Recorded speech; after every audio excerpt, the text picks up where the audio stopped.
Assalamualaikum warahmatullahi wabarakatuh. Kami dari kelompok 3 ingin menjelaskan hasil dari diskusi kelompok kami yang berjudul Informasi dalam Organisasi Berdakwah. Nah, di sini saya akan menjelaskan poin yang pertama, yaitu informasi sebagai media massa.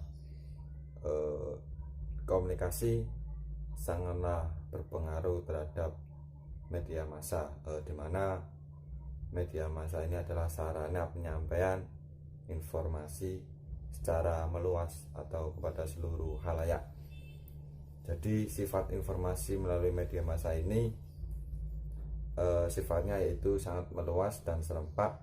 Artinya media massa itu dapat mengatasi antara waktu dan jarak yang sangat tidak berpengaruh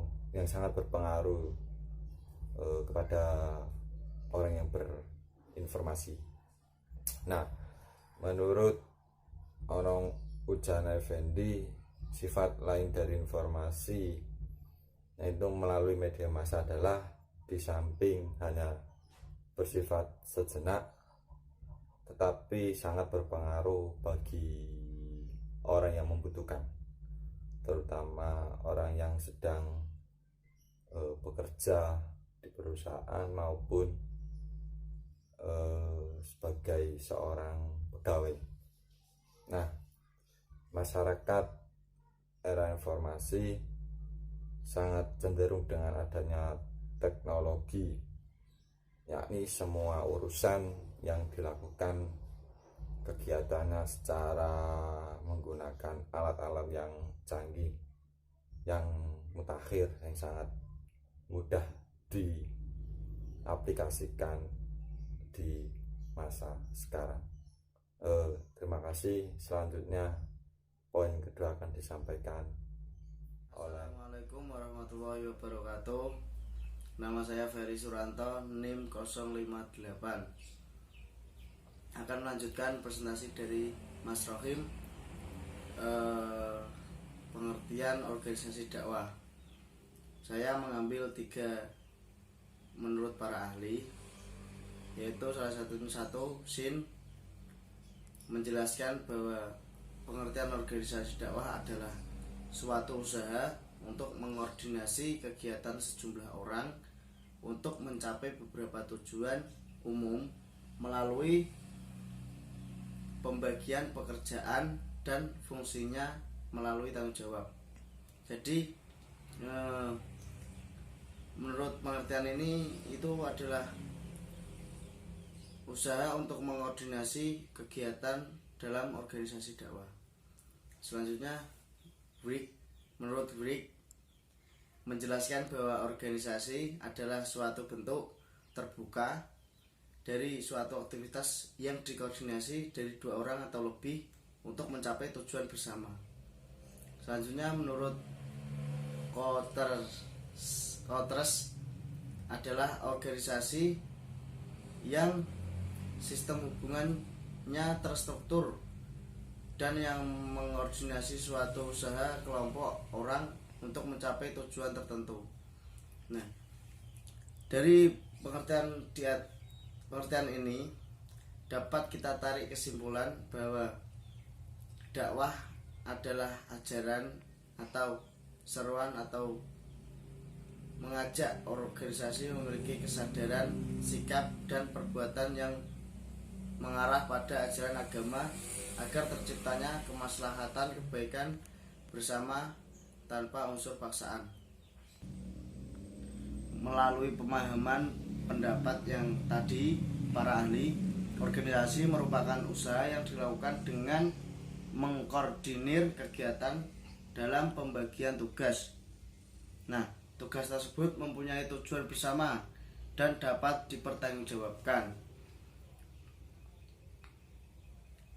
Maka organisasi dapat terbentuk apabila suatu usaha memerlukan dari 1 orang dalam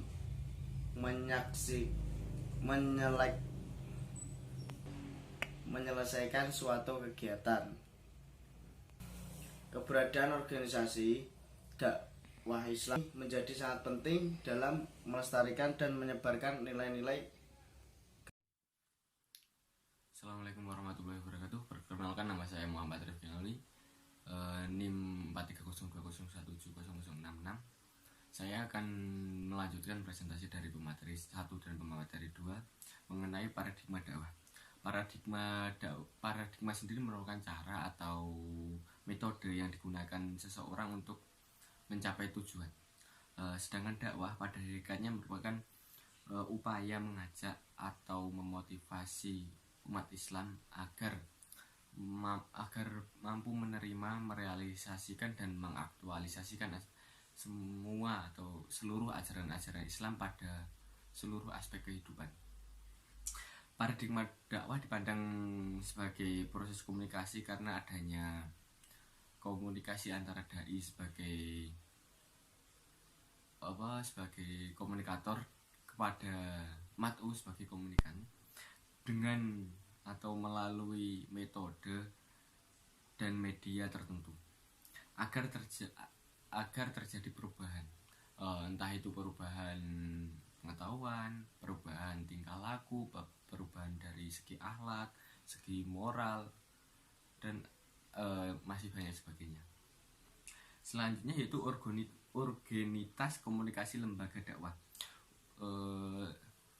Pada kenyataan pada prakteknya di sekitar kita lah, antara lembaga-lembaga dakwah itu banyak sekali, bukannya bersatu tapi saling menjatuhkan, saling menyalahkan.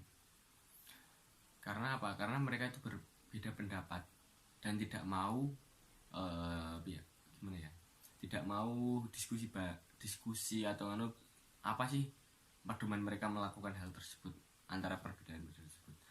Padahal komunikasi dalam dakwah merupakan bagian yang fundamental, sebab sukses tidaknya sebuah dakwah tergantung bagaimana komunikasi yang terbangun, atau terjadi antara dai dan mat'u. Begitu juga dengan lembaga-lembaga dakwah, apabila mereka bisa berkomunikasi dengan baik, kan ya tujuan mereka juga sama, yaitu menyebarkan ajaran-ajaran Islam.